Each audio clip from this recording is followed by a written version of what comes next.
저는 카톨릭 뉴스 지금 여기 편집국장 맡고 있는 한상봉이라고 합니다. 그리고 특별히 오늘은 정양무 시부님께서 바오로 사도와 관련해서 여러 가지 책을 썼어요. 썼는데 그 중에서 이게 마지막이 될지 어떨지 잘 모르겠어요. 앞으로 더 나올 게 무궁무진할 것 같긴 한데요. 지금 여기로서는 저희가 출판사 등록을 하고 첫 번째 내는 책입니다. 그래서 지금 도서출판 지금역이라는 이름으로 내는 첫 번째 책으로 정양모 시부님의 글을 저희가 출간을 하게 돼서 뭐라고 할까요? 영광이라고 할까요? 이런 마음을 갖고 있고요. 그래서 그 기회를 해서 그동안 시부님께서 그리스도론 혹은 그 성서 안에 드러난 예수님에 대한 이야기들을 많이 강의를 하셨는데 그 바오로 사도에 대한 것은 이런 공개관계에서 많이 들을 기회가 없었던 것 같아요. 그래서 귀한 말씀 잘 청취해 주시고 또 중간에 또 티타임하고 떡을 먹을 수 있는 시간이 있으니까 그때 잠깐 쉬었다가 또 2부로 마저 강의 들으시고 가시면 되겠습니다. 지금부터 그 정신부님 모시고 강의를 듣는 시간을 갖도록 하겠습니다.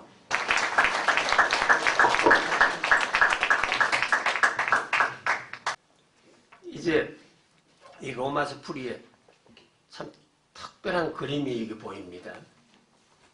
이 그림 안에서 좀 설명을 했습니다마는 1084년 콘스탄티노폴에서 로마서를 이제 그리스 소문자로 베꼈는데요. 그리스 성경을 펴낼 적에 중간중간에 사파를 집어넣었습니다. 그러니까 1000년 전 콘스탄티노폴에서 누가 그려 넣었는지 모르지요. 그려는 이 로마서 사파인 겁니다. 이 그림은 전 세계에 알려지지를 않은 그림입니다. 한 1년 전에 독일 헤르데르 출판사에서 이런 그림을 발견했다 해서 알린 거예요. 그래 그 그림을 제가 지금 여기 출판사에 주면서 참 표지에다 집어넣으면 좋겠다. 여기에 세 분이 나오네요. 의자에 앉아가지고서 열심히 로마서를 쓰고 계신 분이 이 사도 바울입니다. 뭐 이 양반이 어떻게 생겼는지 알 게 뭡니까? 찍어놓은 사진이 없잖아요. 그려놓은 그림도 없고. 근데 서기 100년에서 200년 사이에 이 사도 바울 소설이 터키에 돌아다녔는데요. 그게 사도 바울로와 성녀 테클라 행전, 그 두 사람의 이야기를 적어놓은 역사 소설이라고 하지만 사실은 상상의 산물이지요. 그 성녀 테클라는 사도 바울로가 전도를 한 이고니온, 지금의 코니아 출신입니다. 귀족 집안의 딸이었어요.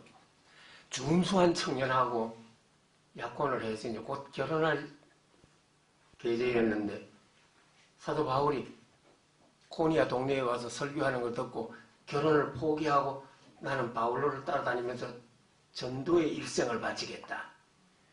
그래서 그냥 그 약혼자 집안에서 가만히 있으니까 고소를 해가지고 고초를 많이 겪은 분입니다. 나중에는 이제 순교를 했다고 하고.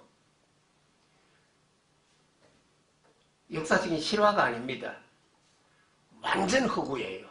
99% 허구가 아니라 100% 허구입니다. 그런데 이상하게도 이 중동에서는, 정교회에서는 이 성녀 테클라를 사도 바울로 다음으로 좋아합니다. 그래 사도 바울로와 성녀 테클라 그 행전에 보면 사도 바울로의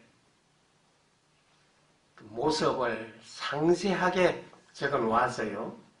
사도 바울은 대머리다. 그 여기 대머리로 그렸잖아요. 행전을 보고 그린 거지요.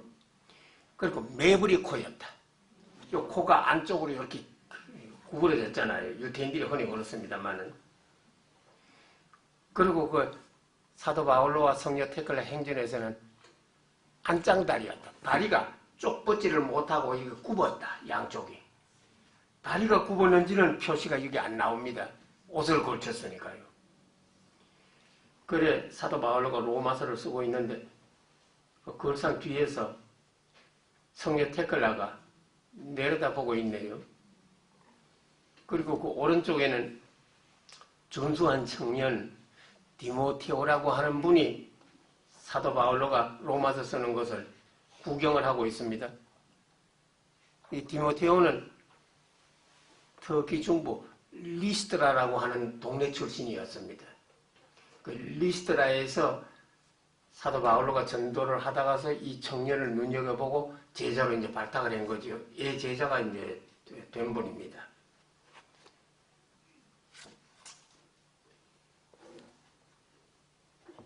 예, 그러면 이제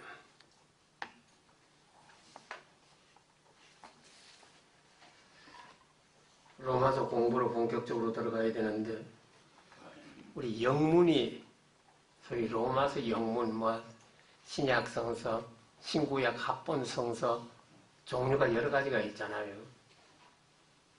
요 한 6년 전만 하더라도 가톨릭에서는 그 문익환 목사님하고 선종환 신부님이 앞장서 가지고 고생해서 합동으로 번역한 공동 번역 성서를 읽어드렸습니다. 그런데 그 이후에 개신교 성서학자들은 개신교 성서학자들로 표준 세번역이라고 하는 것을 표현했고 또 천주교 주교단에서는 임성필 신부님이 앞장을 서서 그 뭐 가톨릭 성서라고 하는 것을 새로 표현했잖아요.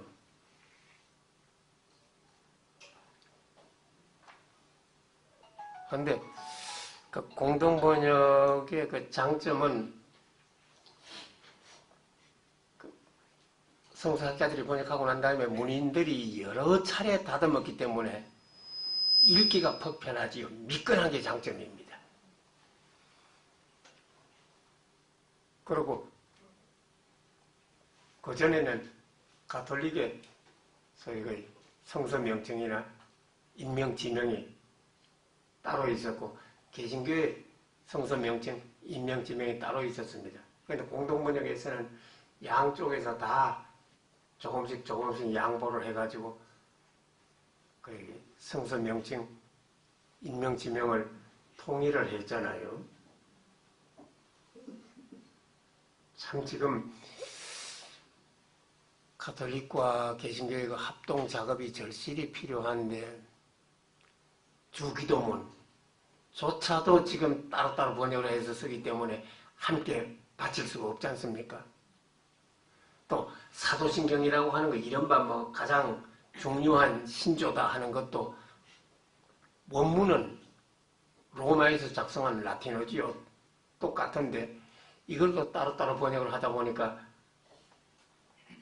함께 모여서 공부를 하거나 기도회를 할 적에 우리의 신앙을 다 같이 바칠 수가 없는 그런 형편입니다. 그래도 공동번역을 참 이루어냈다는 것, 거기에서 성서 명칭하고 인명 지명을 통일했다는 것은 뭐 획기적인 사건이지요.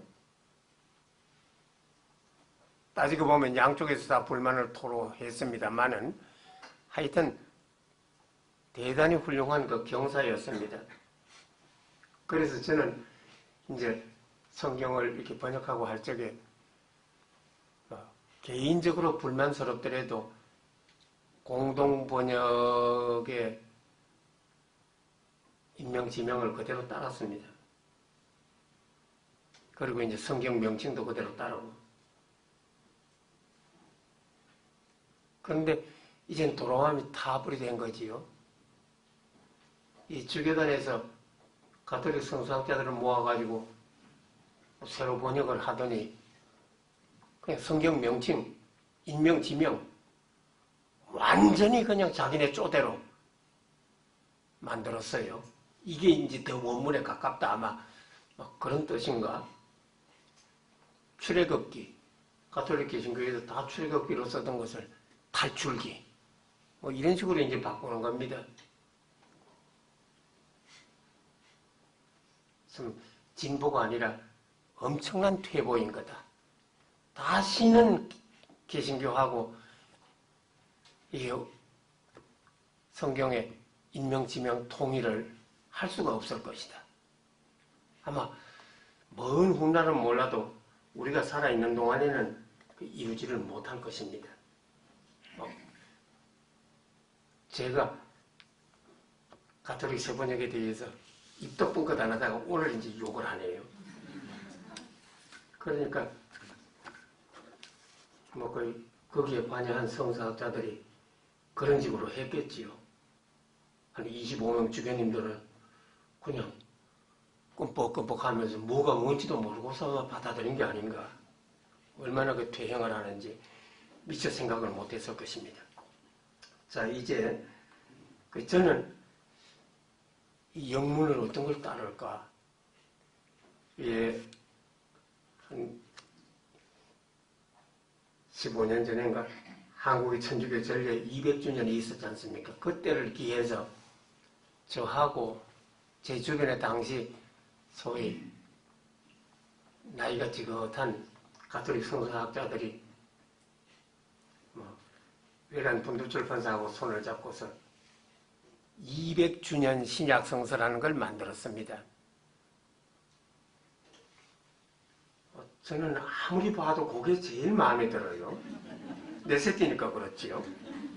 그래서 여기 이제 200주년 신약 성경을 영문으로 택하면서 아무래도 또 다시 읽어보다 보면 옛날에 왜 이렇게 번역을 했지? 그래서 그 그리스 원문에서 다시 고쳐 쓴 것이 간혹 있습니다만 전반적으로 봐서는 200주년 신약 성서를 따랐습니다. 자, 그러면 이제 이 책을 첫 시간, 둘째 시간에 쭉 소개를 해야 되는데요. 예, 훌쩍훌쩍 뛰어넘을 것입니다. 그 책을 가지신 분, 31페이지 보실까요?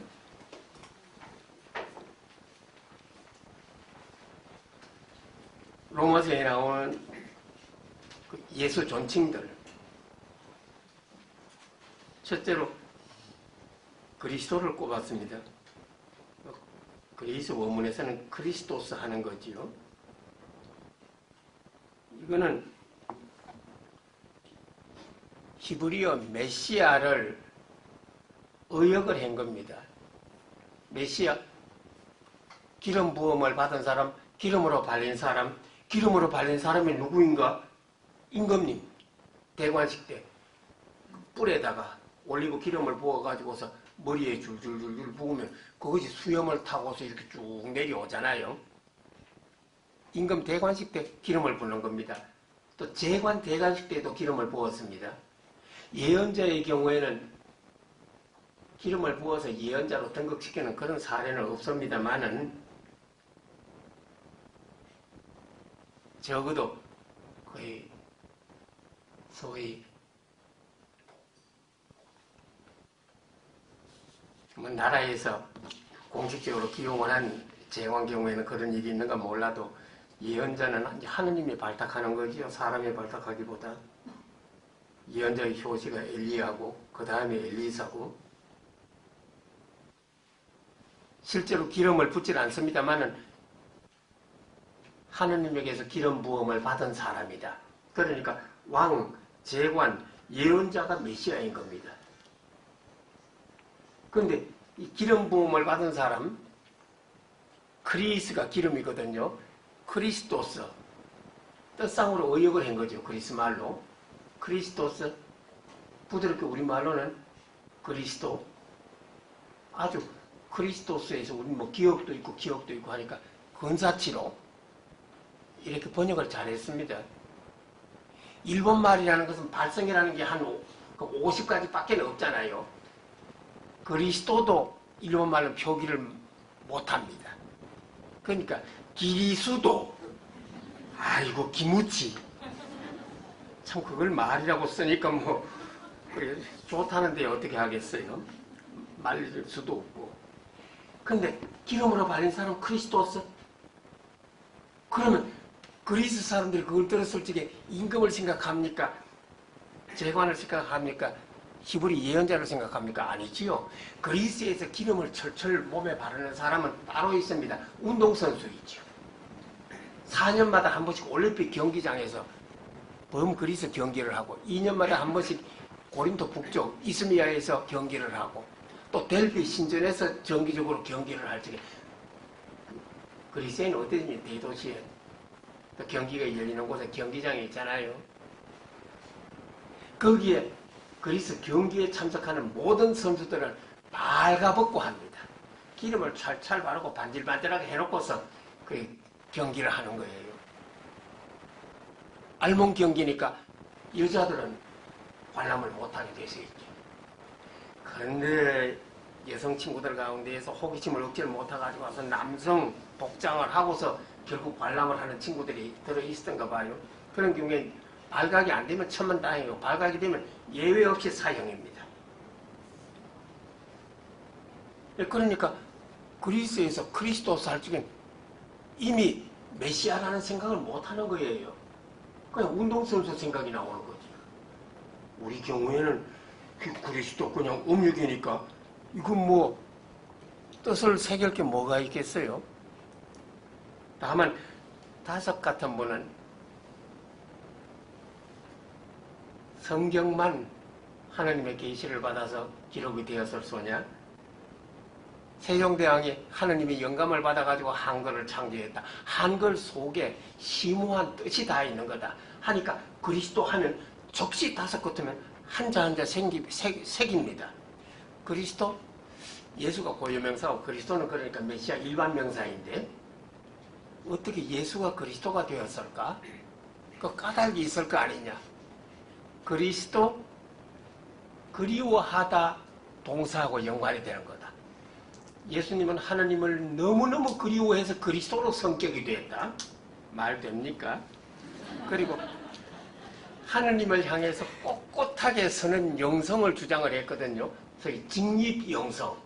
그리 서다. 그렇게 꼿꼿하게 서다. 또 그리스도의 예수의 일생을 보면 하느님을 그리다시피 한 분이다. 하느님의 화가 그리다 동사하고 연관이 돼서 그리스도다. 또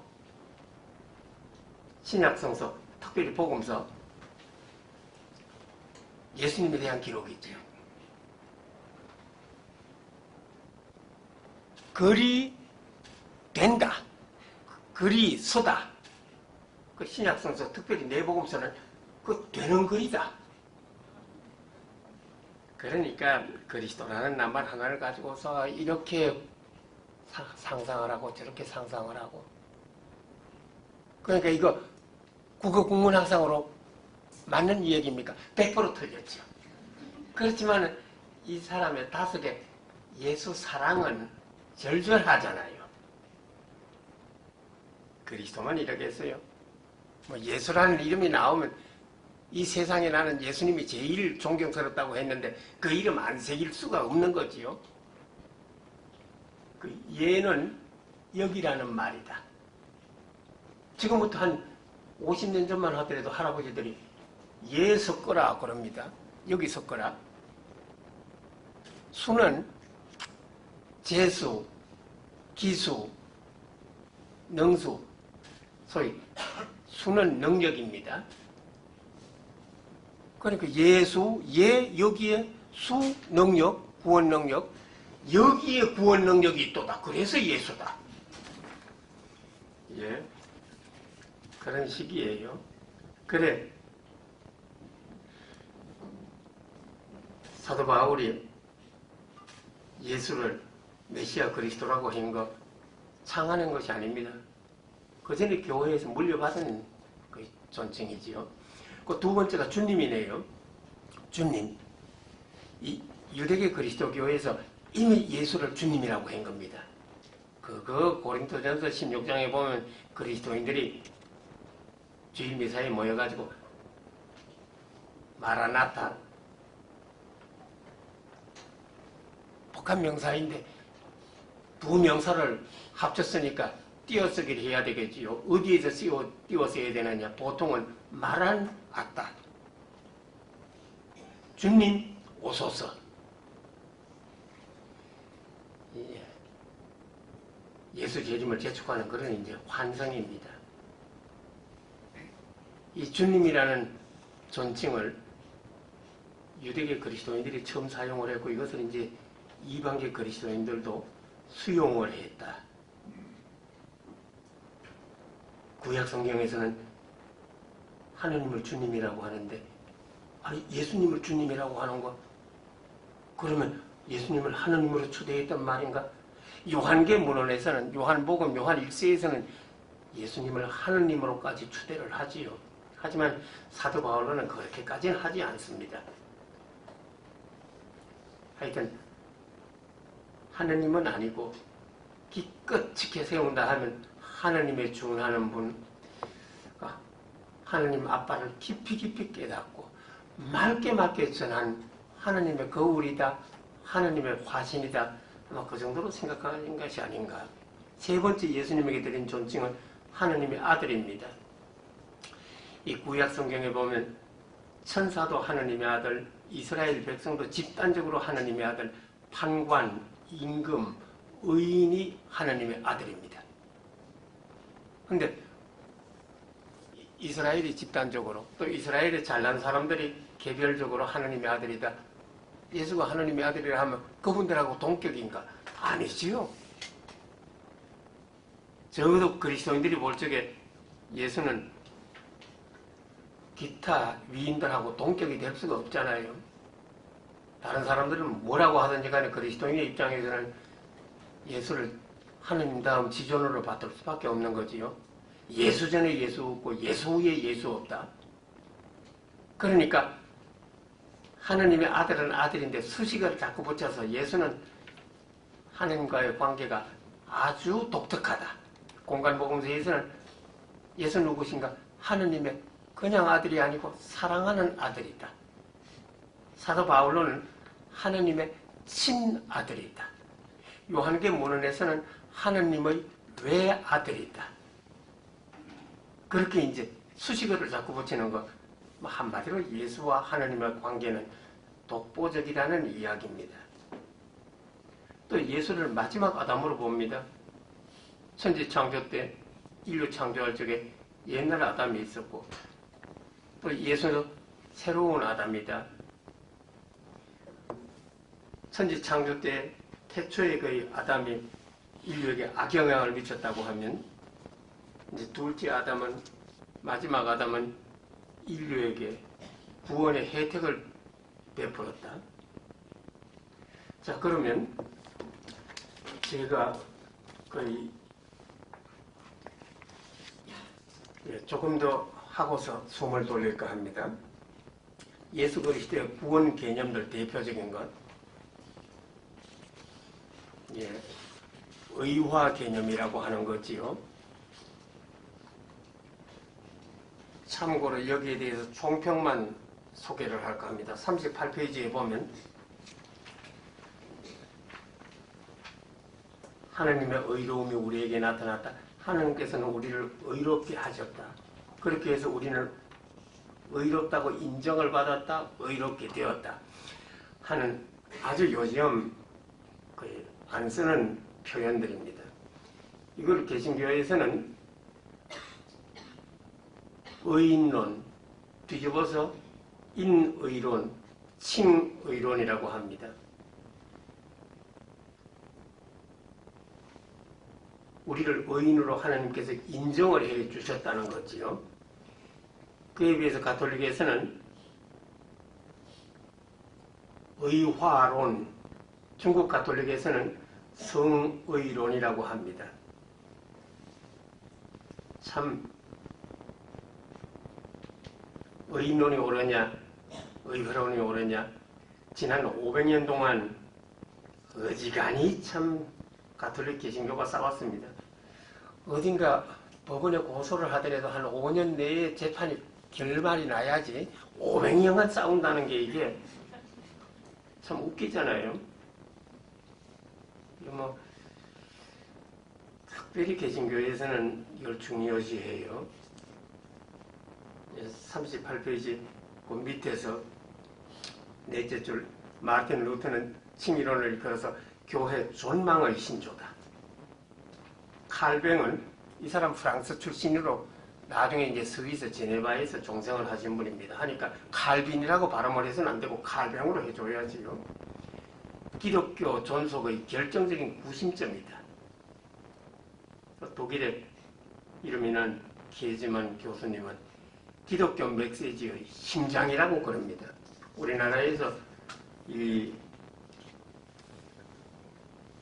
문제를 깊이 연구하신 분은 이 김청락 교수입니다.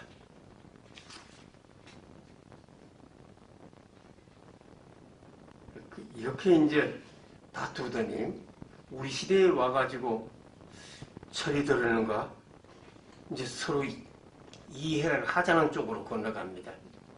1999년 10월 31일 독일 아우크스부르크 대성당에서 바로 그 가톨릭과 개신교가 갈라선 그 대성당에서 교황청 그리스도인 일치 촉진 평의회 의장의 가시디 추기경하고 루터교 세계 연맹의 크라우제 목사님하고가 우리가 500년 동안 싸웠는데 서로 이해할 수 있는 것을 가지고 그렇게 싸웠다. 뭐 그렇게 이제 공동 선언문에 서명을 했습니다. 그리고 우리나라에서도 이 의화론 가지고서 싸울 것이 아니라 서로 이해하는 방향으로 가야 되겠다. 상호적으로 이해를 해야 되겠다. 그게 2006년 7월 23일 날 발트 카스퍼 추기경님이 내한을 해가지고 제19차 세계 감리교 대회에 우리나라에서 열린 거예요. 거기에 참석을 해서 가톨릭과 감리교 공동 선언문에 함께 이제 서명을 했습니다. 이 문제에 대해서 아이고 왜 이렇게 500년 동안 싸운 것을 간단하게 처리를 했느냐, 좀 자세하게 알고 싶다. 그러신 분은 이 서강대학에서 이 연구를 하고 분도 출판사에서 출판을 한 종교신앙연구 제10집에 보면 이게 김창락 교수님의 그 연구 논문이 실려 있어요. 또 김세윤 교수님이라고 미국에서 교편을 하다가 지금은 은퇴하신 분이지요. 그분도 이 문제를 길게 논의했습니다. 구원이라고 하는 것, 사도 바울은 대속죄적인 주목, 십자가 사건에 참 많이 심취하십니다만은 사실은 십자가 사건만이 아니고 예수의 죽음과 부활 신앙을 구원의 전제 조건으로 봤습니다.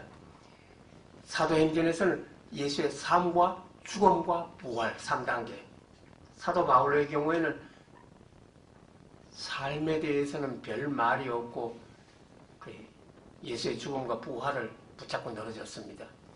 왜 그랬을까? 끝이 좋아야 다 좋은 거다. 끝이 중요하다.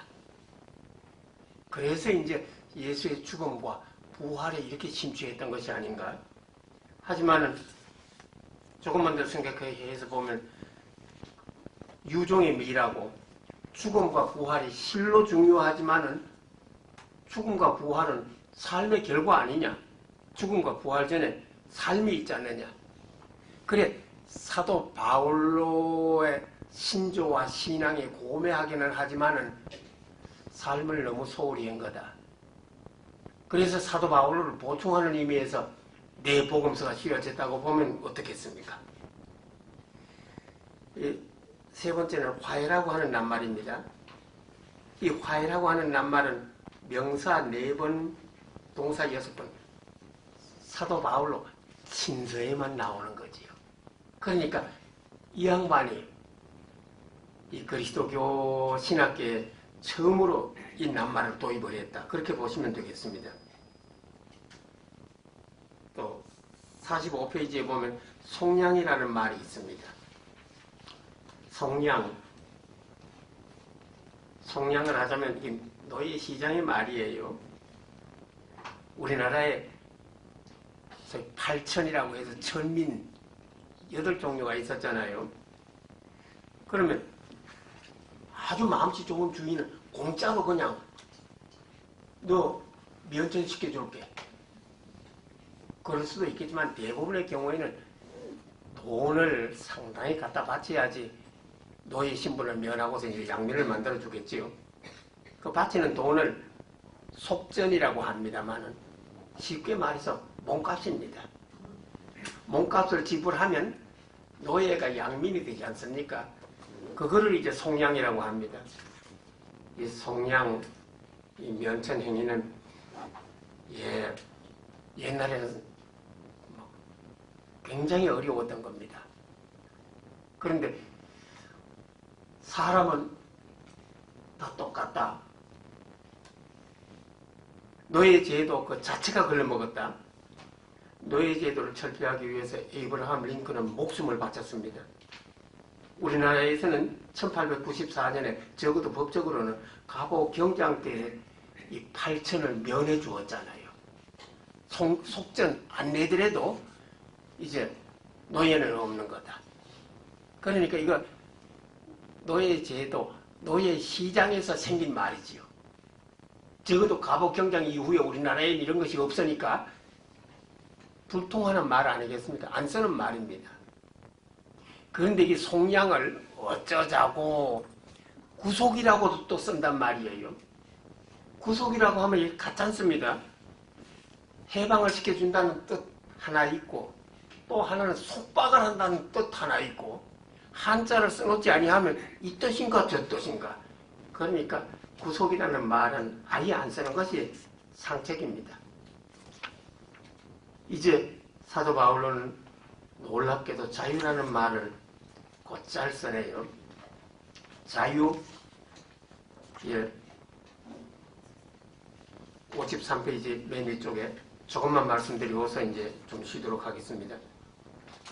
할례와 율법으로부터의 자유, 이 유대교 사회에서 할 수 있는 얘기죠. 또 유대교가 상당히 세력이 강할 적에 이런 얘기를 하면 무슨 뜻인가 알겠습니다.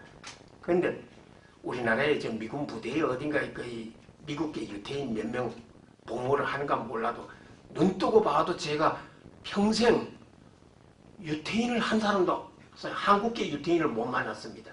하도 국제 결혼도 많으니까 한국 아가씨를 하는데 유태인하고 결혼한 그래서 유대교로 개종하는 사람이 있기는 틀림없이 어디 있을 거예요. 만나보지 못했습니다.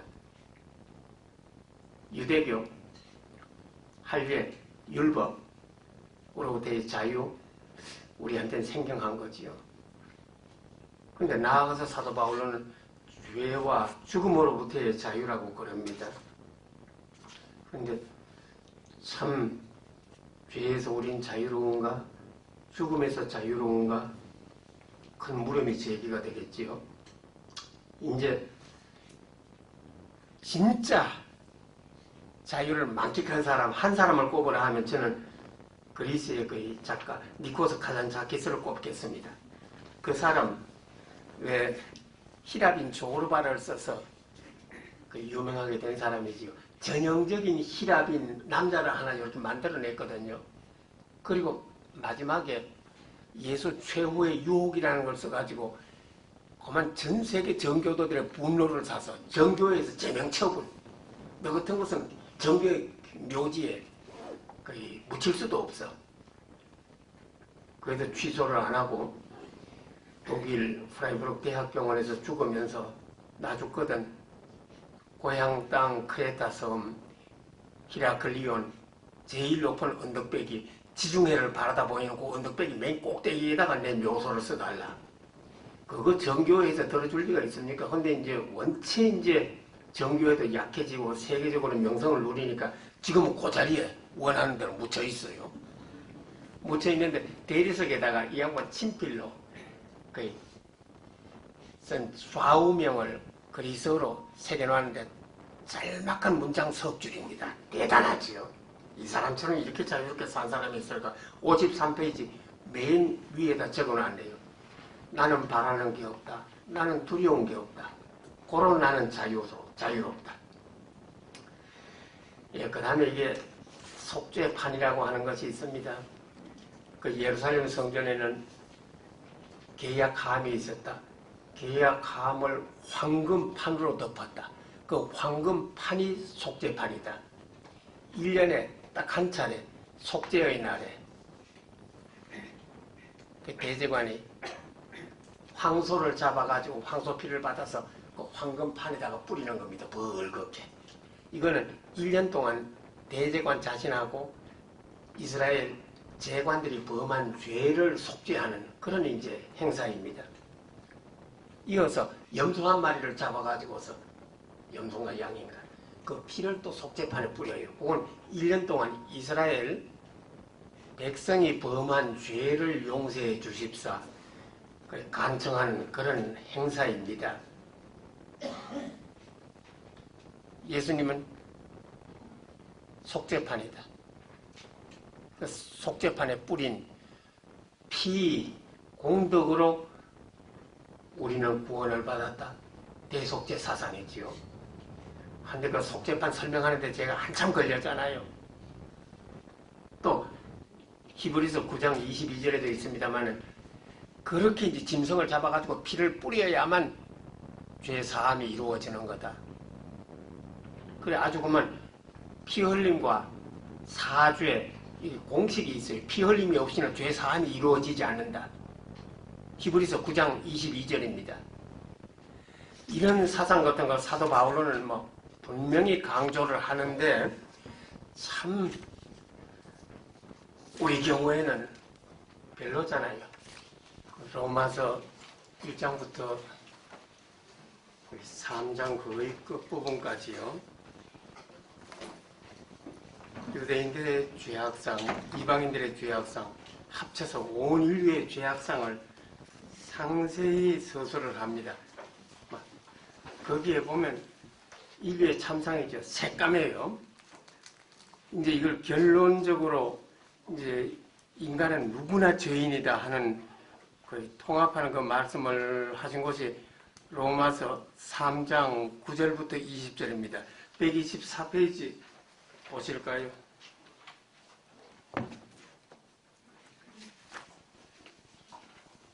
125페이지로 건너가도 좋겠습니다. 이방인들의 죄상, 유대인들의 죄상을 길게 논하고 난 다음에 3장 이제 끝에 가서 결론을 내립니다. 인간은 누구나 죄인이다. 의인은 하나도 없다. 그러면서 의인은 하나도 없다는 걸 뒷받침하기 위해서 70인역에서 7단락을 원용을 합니다.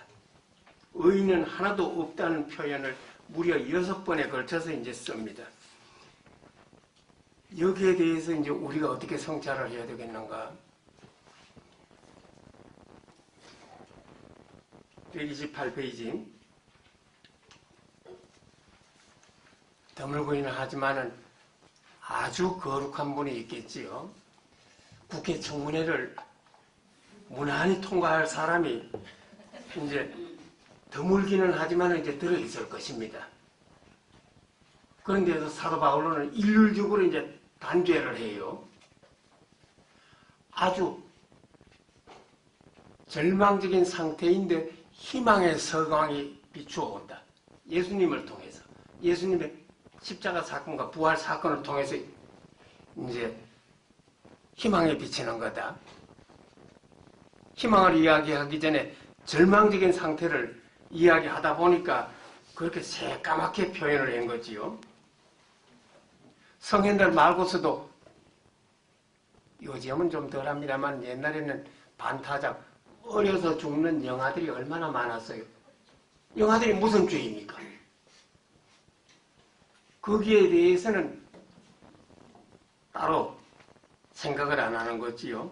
예수 이전의 세계, 예수 밖의 세계는 온통 걸려먹었다. 새까맣게 묘사를 하는 거. 세계 해화사에서 예를 하나 든다고 하면 이탈리아 출신 카라바치오가 그린 명암법을 연상하게 됩니다. 왜 르네상스 시대까지만 하더라도 원근법이 처음으로 발견이 된 때라 나는 평면 화폭에다가 가까운 것도 그리고 멀리도 그리고 입체적으로 난 그릴 능력이 있다 해서 예외 없이 그 원근법을 자랑을 하잖아요. 성모님이나 예수님을 그릴 적에 성모자상을 그릴 적에 벽에다 대놓고 그리는 법이 없지 않습니까? 딱 저 유리창이 있는 곳에 성모님하고 예수 아기를 놓고서 그리는데 성모님 예수 아기는 가까이 있으니까 근접하게 그리고 저 유리창을 통해서 저 멀리 산과 강 이런 게 나오는 것은 아주 작게 해서 멀리 있는 그런 형상으로 그리는 겁니다. 그러니까 원근법 경쟁을 하던 시대가 르네상스입니다. 이제 그림은 더 발전이 안 될 것이다. 뭐 어떻게 더 그릴 수가 있느냐. 그럴 적에 카라바조라고 하는 분이 나타나가지고 그렇게도 르네상스 사람들이 그리기 좋아하던 배경을 일체 안 그리고 새까맣게 칠하고 성모님 예수님을 돋보이게 하기 위해서는 성모님 예수님에게만 하얀 또는 찬란한 그런 빛을 주는 거거든요. 그러니까 새까만 배경에 홀리지를 않지요. 새까만 배경에 성모님 예수님이 튀어나오는 것 같지요. 우리나라에서는 르네상스 삼종사만 소문이 있고 카라바조에 대해서 별로 얘기가 없습니다만은 유럽 통화가 통일이 되기 전에는 이탈리아 그 지전이 따로 있었잖아요. 거기에 르네상스 삼종사를 넣는 걸 못 봤습니다. 카라바조 그림을 넣는 거지요. 이탈리아에서는 그 사람을 그렇게 이제 높이 평가를 합니다. 이게 명암법을 바로 사도 바울가 당신 편지에서 이제 쓴 것입니다. 여기 그런데 이제 이렇게 이제 유태인 이방인들 다 죄악에 빠졌다. 불교식으로 말한다고 하면 누구나 탐, 진, 치 세 가지 독에 빠졌다고 하겠습니다. 누구나 무명에 사로잡혔다고 할 것입니다. 그런데 사도 바울로의 이 이야기는 나중에는 개별적으로 작제를 하지 아니한 사람들 어린 이들이 있겠다. 그런 사람은 예수 구원에서 제외가 되느냐, 구원받을 필요가 없느냐? 아니다. 그런 사람도 인간으로 태어난 이상 스스로 죄를 짓지 않았을지라도 원죄를 물려받았다. 이렇게 해서 역시 그냥 죄인으로 이제 단죄를 하는 거예요. 하여튼 사도 바울로는 온 인류가 절실히 구원을 필요로 한 그런 이제 참담한 상태에 있다는 것을 이 얘기를 하고, 이제 불가에서는 누구나 탐진치 삼독에 빠졌다, 무명에 사로잡혔다, 그렇게 얘기를 할 겁니다. 이런 것이 가깝고 문화권이 다르기 때문에 한 사람은 저렇게 얘기를 하고 한 사람은 이제 구원의 필요성을 이런 식으로 얘기를 하고 하는데, 요즘은 이 불가적인 표현이라든지 사도 바울로적인 표현 대신에 구원의 필요성을 일컬어서 인간의 유한성이라고 하면 어떻겠습니까? 지적으로도 유한하고 정서적으로도 유한하고 의지도 유한하고 윤리적으로도 유한하고 목숨은 더구나 유한하고, 그러니까 참 구원을 이제 필요로 하는 존재다. 존재론적인 인신론적인 그 유한성, 윤리적인 그 유한성으로 이렇게 보면 되겠습니다. 유한하니까 이제 유한으로 만족을 하면 좋은데 그렇지를 않고 유한을 넘어서려고 하는 욕구가 있잖아요. 초월성, 초월자를 갈구를 한다. 불가에서 같으면 초월성을 갈구한다고 하겠지요. 기독교 계통에서는 이제 초월, 자를 갈망한다고 하겠고, 이제 그렇게 참담한 그 인류가 구원을 간절히 갈망을 하는데 예수님이 나타나더라.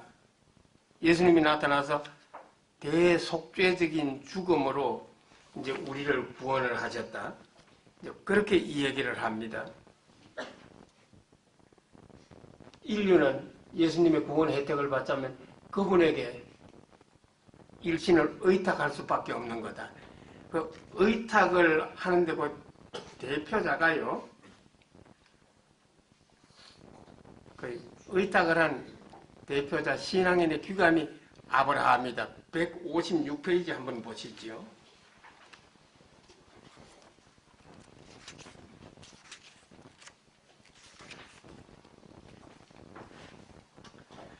아브라함은 할례를 받기 전에, 율법이 선포되기 이전에 신앙으로 말미암아 의인으로 인정을 받았다. 그러니까 율법이 있기 전에, 모세를 통해서 율법이 내리고 훨씬 이전에 아브라함이 의인으로 인정받았다는 것, 여기에서 이제 의인수를 제청을 하게 되는 거지요. 아브라함은 신앙인에 귀합니다. 그러면서 아브라함 많고 많은 고사 가운데에서 그 아기를 출산하게 된 고사를 듭니다. 아브라함 그 아내 사라, 원래는 메소포타미아에 살던 사람입니다. 하느님의 명을 받잡고 터키 남부지역 하란으로 이주를 했습니다. 거기에서 다시 팔레스타인으로 이주를 하라. 그래 팔레스타인에 이주를 하는데 유목민이었으니까 양떼를 몰고 다닙니다. 어느 날 예루살렘 남방 한 60km 지점에 만무레라고 하는 곳이 있는데, 만무레에 테레빈트 참나무가 있는 곳에 텐트를 치고 있었다. 집 앞을 손님 셋이 더운 날 지나가더라. 여보시오, 이렇게 더운 날 얼마나 목이 마르겠어요. 저희 집에 와서 목이라도 축이고 가시지요. 생수, 우유 정도 대접이 아닙니다. 살찐 송아지를 잡아가지고 그 새 손님을 대접을 한 거예요. 그 손님은 유목민이니까 텐트를 치고 살지요. 텐트 안에서 아브라함하고 함께 이제 송아지 고기를 먹었습니다. 사라, 여자분은 동석을 못합니다. 밖에서 부엌일을 하는데, 부엌이라는 게 뭡니까? 돌멩이 둘 두고 그 판자 하나 두고서 소고기 뭐 양파 이렇게 써놓은 거, 그게 이제 그 부엌인 거지요. 그런데 밖에서 부엌일을 하다 보니까 송아지를 잡아먹은 그 손님 셋이 아주 웃기는 얘기를 하거든요. 아브라함 그대에게서 극진한 대접을 받았으니까 저희도 보답을 해야지요. 내년 이맘때쯤 등남을 하리이다. 그때 아브라함의 나이 100세, 사라의 나이 90세. 그러니까 남의 송아지 잡아먹고 실없는 소리 하네. 비웃었어요. 근데 아브라함은 무조건 믿기를 좋아하는 사람이거든요. 그러니까 저 도사들이 그렇게 얘기를 하니까 그런가 보다. 그런데 안에 있는 분들은 뭐 삼위일체라고도 하고 뭐 천사라고도 하고 하여튼 전지하신 분들이지요. 즉시 사라가 텐트 바깥에서 비웃는 것을 알아채리고 왜 사라지 비웃으시오. 그러니까 전형적으로 여자답습니다. 딱 잘라서 비웃은 적 없다. 그래도 송아지를 얻어먹었으니까 천벌을 내리질 않았습니다. 1년 후에 아기가 태어났잖아요. 아브라함의 나이 101세, 사라의 나이 91세가 됐겠지요. 그러니까 아브라함이 너무 기분이 좋아가지고 호탕하게 웃었다. 1년 전에는 어머니가 비웃었고 1년 후에는 아버지가 호탕하게 웃었고, 그 아들 이름을 짓는데 이츠학, 부드럽게는 이삭, 웃었다. 2번 웃었다. 이제 그렇게 되지 않습니까? 또 그 창세기 22장에서는 더 기가 막히는 얘기가 있잖아요. 그 아이가 10살이 되는지 뭐 12살이 되는지 무럭무럭 그렇게 자라는데 얼마나 귀엽겠어요. 그런데 하느님이 이제 아브라함에게 수시로 나타났으니까 나타나가지고서 참 그냥 짐승을 잡아서 열심히 바치는데 이게 짐승 고기, 짐승 피, 꼴도 보기 싫다. 그러면 어쩔까 합시오. 사람을 잡아 바쳐라. 예, 우리 집에 종놈들이 많으니까 하나 잡아 바치지요. 아, 종놈 그거 말고 네가 가장 아끼는 거 해. 외아들 그걸 잡아 바쳐라. 그러니까 이제 잔뜩 장작을 지켜가지고서 번제로 잡아 바치고 불을 태워서 모리아 산이 어딘지 모르지만 하여튼 모리아 산으로 이제 데리고 가지 않습니까? 가서 애 보고 장작을 지어라. 아버지, 장작은 다 준비가 돼서 있는데 재물이 없잖아요. 양도 없고 염소도 없고. 그러니까 그건 하느님께서 마련하시리라. 장작을 다 지은 다음에 한번 올라가서 그 앉아보아라. 앉는 순간에 그냥 차마 말똥말똥 눈을 뜨고 있는 아들을 멱을 딸 수가 없으니까 딱 눈을 가리고서 이제 멱을 따려고 하잖아요. 아랍 사람들은 항상 굽은 그 단도를 갖고 다니지 않습니까? 여자들이 단도를 가지고 다니는 법은 없습니다만 남자들은 100% 단도를 가지고 다니는 거. 이 단도가 단순히 호신종이 아니라 남자라는 표시입니다. 그래 단도를 딱 꺼내가지고서 이 눈을 가리고 이 멱을 따려고 하는데 그 순간에 하느님의 천사가 나타나가지고 탁 탈치니까 단도가 그냥 나가떨어진 거지요. 하느님께서 가라사대 설마 내가 네 아들을 잡아 바치라고 했겠느냐? 너희 충성심이 어디까지 가는지 한번 쇼를 한 거다. 예, 쇼를 해도 좋지만 그런 쇼를 해서 되겠습니까? 하여튼 아브라함은 무조건 믿은 거다. 그러니까 이제 폴란드 출신 콜라코프스키라고 옥스퍼드 대학 그 철학과 교수님이 있어요. 공산주의자인데도 이게 아브라함 고사에 대한 철학적인 고찰하는 책을 따로 쓴 분입니다. 예, 참 아브라함은 하나님의 말씀이라고 하면 무조건 믿는 거. 이 사람을 어떻게 누구에게다 비길까? 군대로 보면 이 사람은 장교도 아니고 갓 입대를 한 의무병도 아니다. 이 사람은 하사관에 속한다. 육군 하사나 육군 중사. 육군 하사나 육군 중사는 스스로 생각할 필요가 없는 거. 장교가 그냥 지시하는 거 그대로 따르면 되는 거다. 하나님이 말하는 거, 이거 옳고 그르다는 거 따질 필요 없는 거다. 무조건 따르는 거다. 하사 기질을 타고난 인간. 이제 그렇게 이제 규정을 했어요. 예, 이 아브라함, 이 고사, 진실로 예수님을 믿는 신앙인은 이 사람처럼 처신해야 된다. 아브라함은 그 유대인의 조상일 뿐 아니라 우리 신앙인들의 조상이다. 사실 아브라함을 이렇게 섬기는 종교가 중동에서 세 개가 태어났잖아요. 유대교, 아들뻘 그리스도교, 손주뻘 이슬람. 이 중동 사막에서 생겨난 종교들입니다. 사막이라는 게 얼마나 그 살기가 거북한 곳이에요. 사막에서 자라는 불 쳐놓고서 까칠까칠하지는 게 없습니다. 가지가 안 달린 게 없어요. 대표적인 게 선인장이지요. 억지로 자라다 보니까 그런 겁니다. 그래서 이 유대교, 그리스도교, 이슬람은 대단한 독종입니다. 아주 독한 종교예요. 참 유태인들하고 아랍 사람들 싸우는 거 보세요. 또 우리나라는 다행히 종교 전쟁까지는 없지만은 가톨릭 개신교가 처절하게 싸운 거. 그에 비해서 이 동방 초원에서 생긴 유교, 도교, 불교는 훨씬 부드럽잖아요. 풍토의 차이가 올시다. 그런데 이게 우리가 저거 같으면 이제 모태신앙이지요. 사람은 초원에서 태어나서 살고 있는데 종교 이념은 사막의 이념을 도입을 했잖아요. 그러니까 사람 정신분열증이 생깁니까 안 생깁니까? 하여튼 이 풍토를 많이 감안을 해야만 되는 것이다. 예, 이제 4장에서 아브라함을 다루고 5장에서는 영아들도 의인들도 다 죄를 뒤집어서 다 구원을 필요로 한다. 그 아담, 그리스도 이 예표론이라는 것을 전개를 합니다. 이 책을 가지신 분 164 한번 볼까요?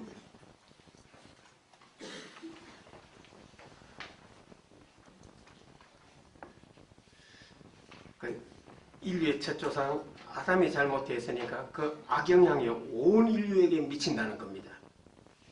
이런 기록을 할 적에 164 밑에서 다섯째 줄 사도 바울로는 당시 통념에 따라서 아담을 역사적인 인물로 보았습니다. 그러나 오늘날 세계 여기 자바에서 아프리카에서 프랑스 어느 동굴에서 인류가 동시다발적으로 여러 곳에서 참 거의 직립인간으로 생각하는 인간으로 이렇게 거의 진화를 했다고 보잖아요. 그렇게 본다고 하면 사도 바울로가 가지고 있던 상식하고는 이제 많이 다른 거지요. 아담이 범죄를 하고 그 범죄를 하는 그 영향이 온 인류에게 미쳐가지고서 아담도 죽고 온 인류도 죽게 되었다. 이거 작죄 여부와 관련 없이 모든 생명체는 살 만큼 살면 죽게 되는 거다. 생자필멸이라고 하는 사자성어가 공연히 나타나겠습니까? 165페이지. 아담의 죄가 후손들에게 영향을 전부 다 끼쳐서 후손들도 작죄하고 이제 죽게 되었다는 것은 연좌법 언어인 거지요. 그러니까 이 아담 신화를 그대로 받아들이는 건 문제가 너무너무 큽니다. 우리는 아주 거룩한 세상, 평화로운 세상에 태어나는 것이 아니라 죄 많은 역사를 타고서 태어나는 거다. 또 죄 많은 현실 사회를 타고서 태어나는 거다. 하니까 죄 많은 역사와 죄 많은 사회 안에서 태어난다고 이 원죄를 또는 사도 바울로 이야기를 다시 이해를 하면 어떻겠습니까? 미국의 라인홀드 니브라고 하는 그 신학자가 1932년에 죄 많은 역사와 도덕적으로 살고 싶은 그 인간을 대비를 해서 도덕적인 인간과 비도덕적인 사회라는 책을 썼습니다. 바로 이 사회는 참 순수한 사회, 평화로운 사회가 아닌 거지요. 그러니까 원죄라는 것을 우리가 새로 이해를 한다고 하면 역사적인 소외 현상, 또 사회적인 소외 현상으로 이해를 하면 어떻겠는가. 이제 죄를 벗어나가지고 십자가에서 돌아가신 예수, 부활하신 예수님에게 우리가 속한다. 그 속하는 그 첫 번째 종교 예식이 세례, 침례인 거다. 지금은 우리가 약식 세례이죠. 가톨릭도 개신교도. 그러나 이 예수님이 받은 세례, 예수님이 잠시 동안 요한 세례자의 뒤를 따라가지고 전개한 그 세례 운동, 또 이 운동을 기독교 입교 세례로 이제 만들었지 않습니까? 일생에 입교할 적에 딱 한 번 입교 예식이지요. 이거는 그냥 약식 세례가 아니라 침례였습니다. 침례, 사람을 아주 물속에 푹 잠갔다가 확 치켜 올립니다. 사도 바울은 그것을 예수의 죽음에 동참하고 부활에 동참하는 것으로 있습니다. 잠길 적에 예수와 함께 죽고 확 치켜 올라올 적에 예수와 함께 부활을 하고. 그런데 사도 바울은 예수의 이름으로 세례를 베푼다는 말을 합니다. 그러나 마태복음에 보면 성부와 성자와 성령의 이름으로 세례를 베푼다고 하잖아요. 그리고 세례 베푸는 그 양식도 지금도 이제 침례를 고수하는 그 교단이 그 침례 교단 아닙니까? 그리고 전 세계적으로 그 침례 교도 가운데에서 가장 그 이름이 높은 분은 그 조지아주에서 땅콩 농사 짓다가 뜻밖의 미국 대통령이 된 그 지미 카터라고 하는 분이지요. 조상 대대로 남부 침례교회를 믿었으니까 거기에서 나는 종생을 하리라. 근데 미국 남부 침례교도들이 너무나 보수적이라 현대적인 해석학 같은 것을 전혀 안 받아들이고, 그래서 일요일마다 침례교 목사의 설교를 차마 들을 수가 없다. 눈물을 머금고 조상들의 참 교파를 떠나가지고 저는 좀 진취적인 그런 교단으로 넘어가겠습니다. 선언을 몇 년 전에 했잖아요. 그리고 이제 이 1000년 전, 1500년 전 세례당 이거 보면 팔각으로 되어 있어요. 유태인들이 태어난 지 8일 만에 할례를 베풀다. 기독교인들도 태어난 지 8일 만에 세례를 베풀다. 그 8이라는 숫자를 중요시해가지고 세례당을 성당 바깥에 따로 짓습니다. 옛날에는 팔각으로 짓지요. 그 속에 들어가서 보면 세례탕이 있는데 또 팔각이에요. 그게 아주 상당히 깊어요. 물을 찰랑찰랑. 아무 때나 세례를 베푼 게 아니거든요. 부활 전야의 세례를 베풀지 않습니까? 그렇지. 물을 찰랑찰랑 그 머리 꼭대기까지 푹 잠그었다가 확 치켜 올리는 거지요. 예, 사도 바울로는 이 세례에 대해서 갈라티아서 3장에서도 이 얘기를 하는데요. 거기에서는 그리스도를 입는다고 그럽니다. 마치 옷을 입듯이. 그리스도 안으로 세례를 받은 여러분은 모두 그리스도를 입었습니다.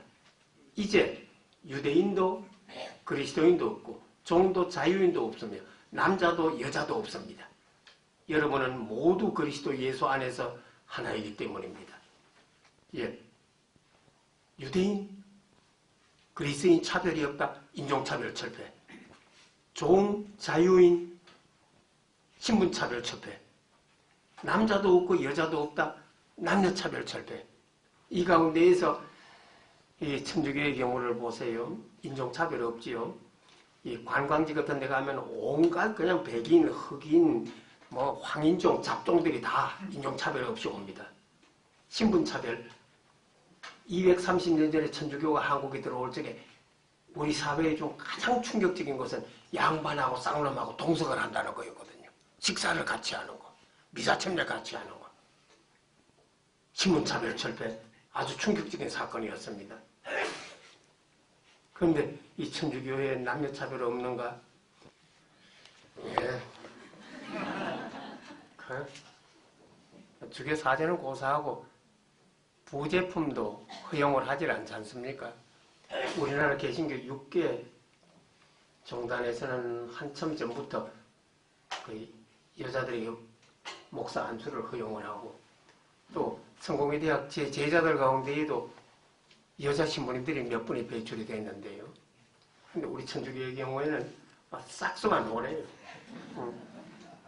저 같은 사람을 바티칸 그 권자에 앉힌다고 하면 5분 내에 이걸 고치겠지. 하지만 그럴 가능성이 눈꼽만큼도 없지 않습니까?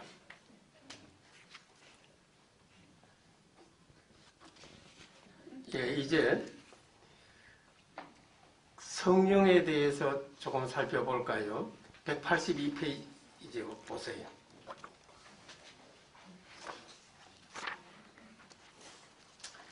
로마서 8장에서는 우리는 우리 힘으로 사는 것이 아니라 성령의 인도로 사는 것이다. 182페이지에 보시면요.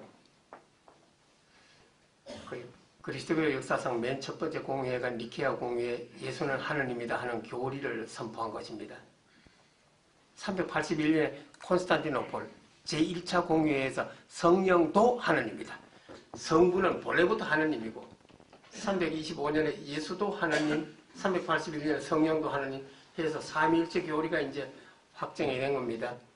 성령도 하느님 하는 교리를 콘스탄티노폴에서 선포한 주교님들이 서명하는 그 장소가 이레네 성당이에요.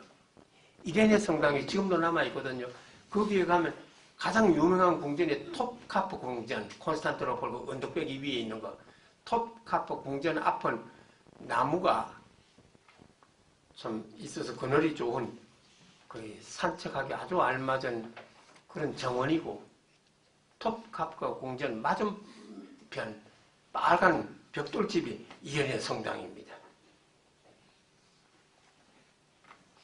예. 근데 이상하게도 이 초월자를 상정할 적에도 석삼자를 퍽 좋아합니다. 그리스도교에서만 이런 것이 아니고요. 불교 경우에도 삼신불 신앙이 강하지 않습니까? 영원하신 법신불, 이성의 살과 피를 타고 오신 석가모니 화신불, 또 아미타불 보신불,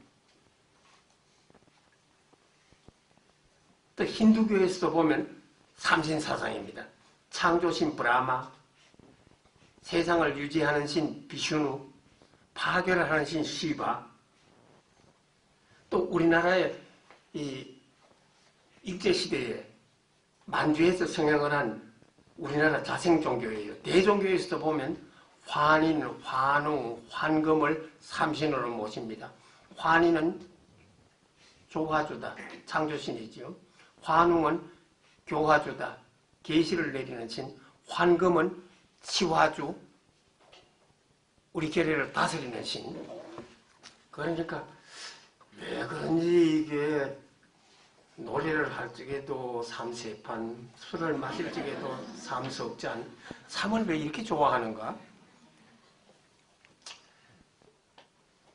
영, 성령, 기운입니다. 거룩한 기운입니다. 구약 성경 경우에는 하느님 아빠에게서 발산되는 거룩한 기운입니다. 신약 성서 경우에는 하느님 성부에게서도 기운이 뻗치고 부활하신 그리스도에게서도 기운이 뻗친다. 하느님의 영, 그리스도의 영이라고 하는 거지요. 신약으로 오면 이중이 되는 것입니다. 그러니까 성령은 이 성경에서 그리스도교에서 만드는 겟도 용어인 거고, 우리 사회에서 자주 쓰던 그런 표현을 바꾼다 하면 영기, 신령한 기운이라고 하겠습니다.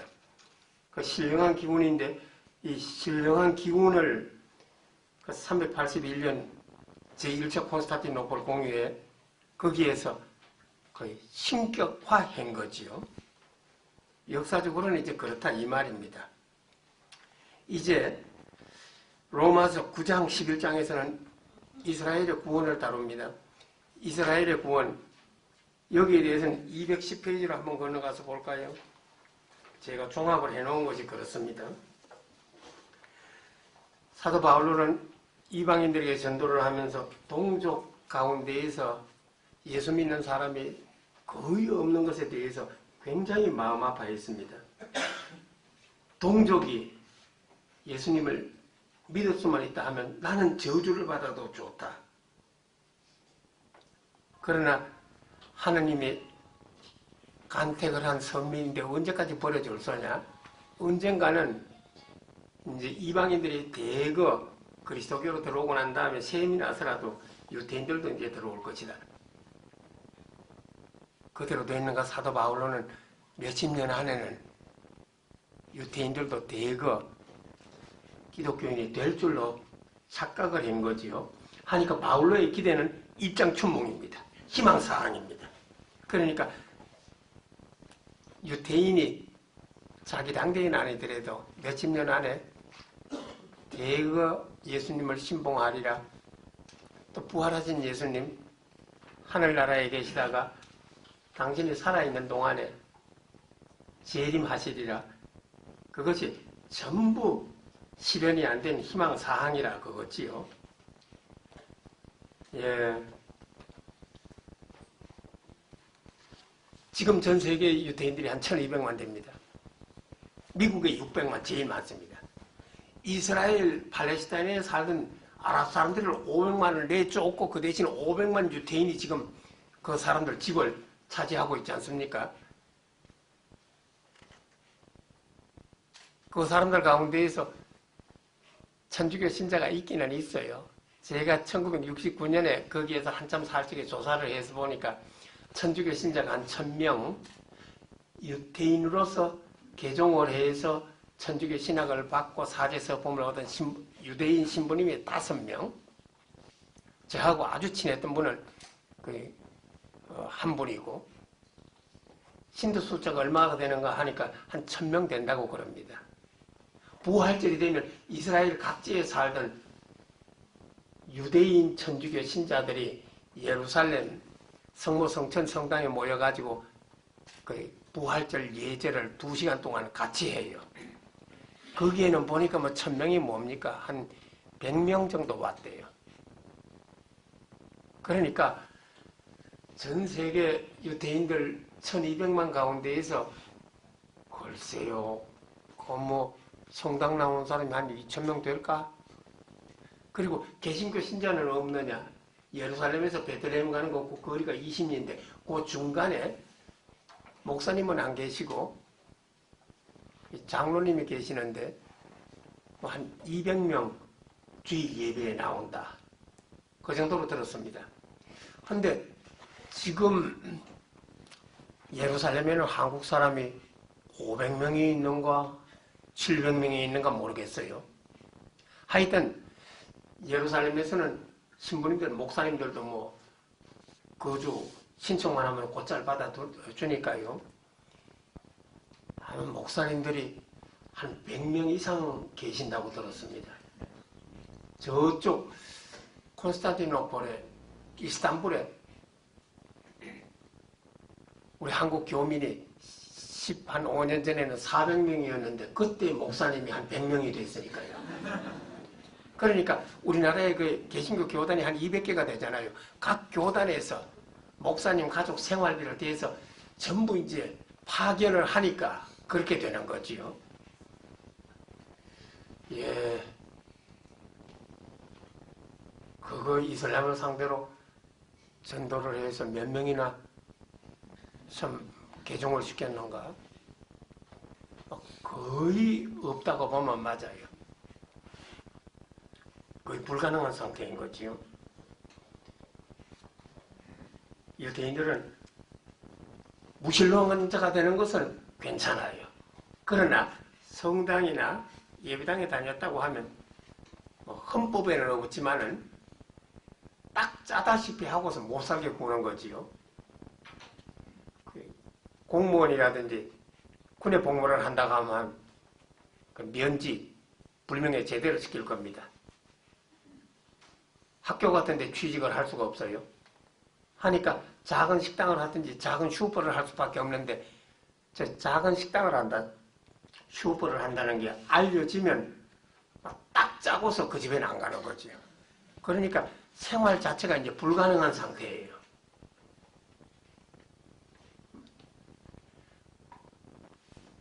인류가 예수님을 사성 중에 이제 한 분으로 받들지요. 이스라엘에서는 뭐 예나 이제나 가짜 메시아로 거의 보지 않습니까?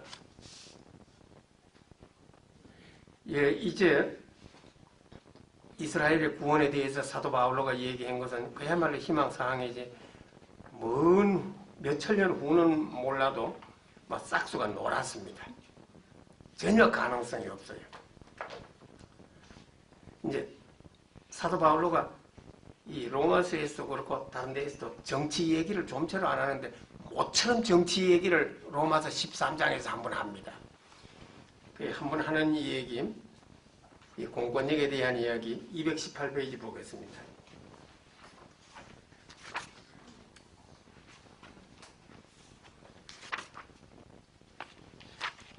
사람은 누구나 위에 있는 공권에 복종을 해야 됩니다. 어떠한 공권도 하느님으로부터 나오지 않으면 있을 수가 없습니다. 이 국가 공무원들은 하느님의 심부름꾼들입니다. 그러니까 조세, 국내 세금입니다. 관세, 그 외국에서 오는 물품 같은 데 부과하는 그 세금입니다. 이런 것을 바치고 공권력을 존중하시오. 예, 유신 때 기독교인들 일부입니다만은 얼마나 참 그 개신교 가톨릭의 민주 인사들이 그 박정희한테 그 저항을 했습니까? 근데 그때만 하더라도 이 새벽에 조찬 기도회라는 것이 있었어요. 개신교 그 사업가들 가운데에서 새벽에 출근하기 전에 어마어마한 호텔 무슨 그랜드 볼륨이니 무슨 그 1000명씩 들어가는 어마어마한 호텔에 어마어마한 방을 빌려가지고 아침 식사를 같이 하면서 겸해서 이제 예배를 보는 거지요. 어느 날인가 텔레비에서 방송하는 거 잊어버리지도 않네요. 보통은 목사님들이 성경을 읽고 이제 설교를 하고 하는데 김종필 총리가 나타나가지고 오늘은 제가 성경을 읽고 한 말씀 올리겠습니다. 근데 로마서 13장 1절부터 7절을 딱 꺼내가지고 있잖아요. 그 본인이 찾아냈는가 아니면 의용 목사님들이 이제 그걸 갖다 와서 이렇게 추천을 했는가? 성경은 금과 옥조입니다. 우리에게는 생명줄입니다. 성경대로만 사세요. 이 공권력에 대해서 절대 복종, 비판은 없다. 이제 그렇게 얘기를 했습니다. 하니까 이제 그 민주화에 투신하신 목사님들이나 뭐 이런 분들이 노발대발 성경을 그런 식으로 풀이를 했을 때는요. 이제 이거 로마 그리스도인들 가운데에서 쓸데없이 공권력을 자극해가지고 박해를 자초할 염려가 있다는 무슨 이야기를 들은 거죠. 그러니까 그 로마 제국 그 당시 이제 정치 상황에서 이제 공권력에 대한 비판을 해서 박해를 자초할세라 이런 얘기를 하는 것이 아닌가. 그러니까 정치 원론이 아니라 그 장소, 그 시간, 그 상황에서 로마 기독교인들 함부로 날뛰지 마라.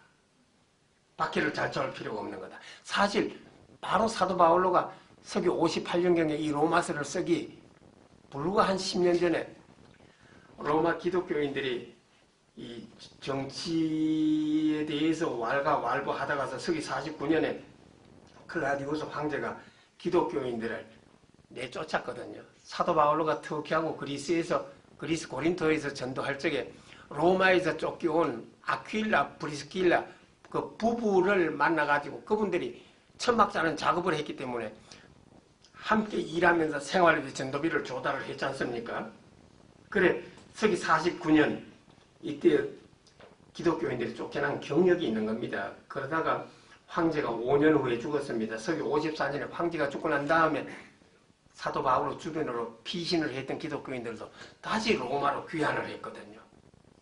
그리고 이스라엘에서도 수시로 반로마 독립전쟁이 일어났습니다.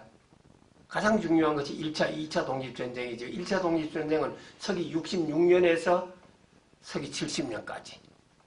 2차 독립전쟁은 서기 132년에서 135년까지. 그러니까 아주 로마 이 황실에서는 유태인들하고 기독교인을 구별을 잘 못했습니다.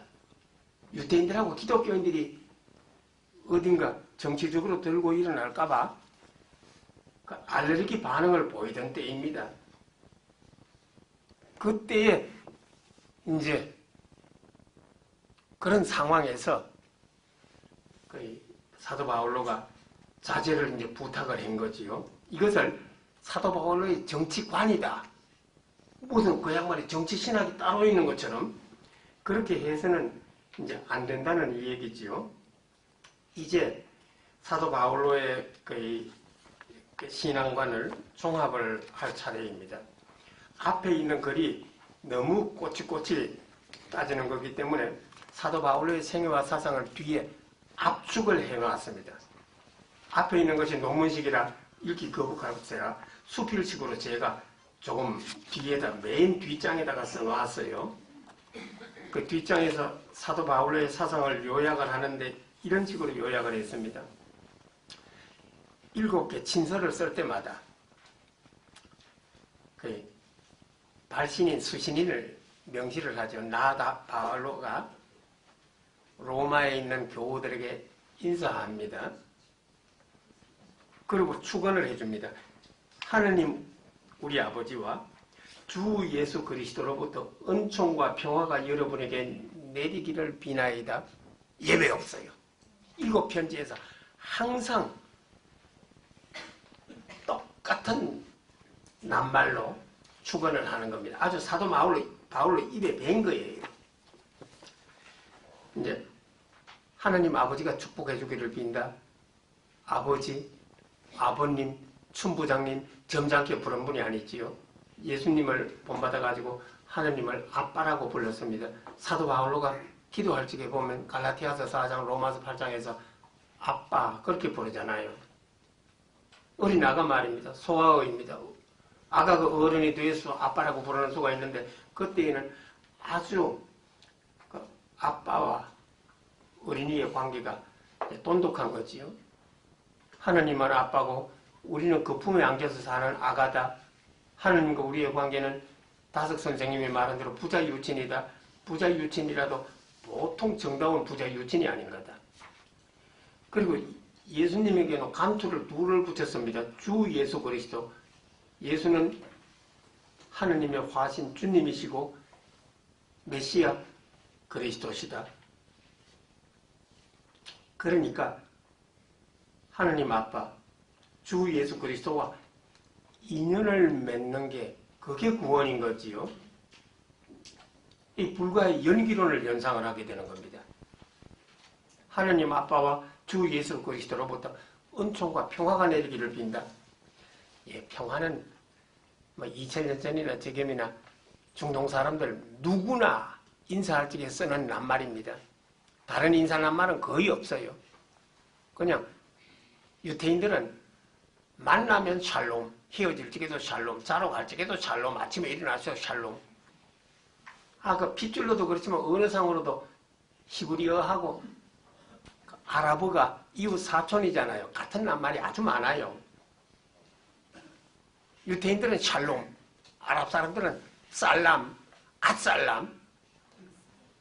예, 노다지 평화를 얘기를 하지만 싹수가 놀았습니다. 남북이 통일이 되면 되지. 유태인하고 아랍 사람 통일은 우리 대에 안 되고 여러분의 아들 대에 안 되고 손주 대에 안 되고 정손주 대에 절대 안 됩니다. 내가 예언자가 아니지만 그 예언은 할 수가 있어요. 경험을 했거든요. 그런데 놀랍게도 그 사도 바울로가 로마 사람들에게 평화를 빕니다 하면 평범한 인사가 되겠지요. 그런데 꼭 은총과 평화를 빕니다. 서간 7개에서 친서 7개에서 항상 그렇습니다. 이게 무슨 소리겠습니까? 이게 하느님 아빠 부활하신 그리스도께서 내리는 그 평화는 자력으로 쟁취할 수 있는 평화가 아닌 거다.